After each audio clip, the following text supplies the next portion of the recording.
Par tām baisajām dienām 1941. un 49. gadā, kad lopu vagonos tika sadzīti tūkstošiem Latvijas iedzīvotāji, Kandavas muzejā atgādina piemiņas istaba, kas iekārtota kā vagons.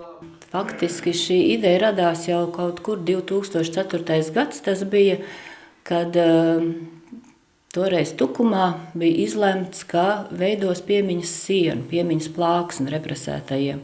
Un Pēters Briedis, kas mums ir represēto apvienības vadītājs, un arī tāds Kārlis Busenbergs, kas bija ļoti aktīvs šajā biedrībā, viņi kā valdes locekļi brauc uz Tukumu un klausījās šīs te idejas.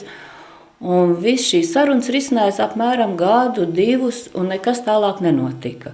Un tad viņi beidzot nolēma, viņi saka, kāpēc mums vajag Tukumā mūsu represētos, šo te piemiņas sienu, ko mēs nevaram sagaidīt. Varbūt, ka varētu tepat Kandavā, nebūtu tik tālu jābrauc arī piemiņas pasākumos. Vai jums arī ir tā sajūta šobrīd, ka mēs stāvam tā kā vilcienā?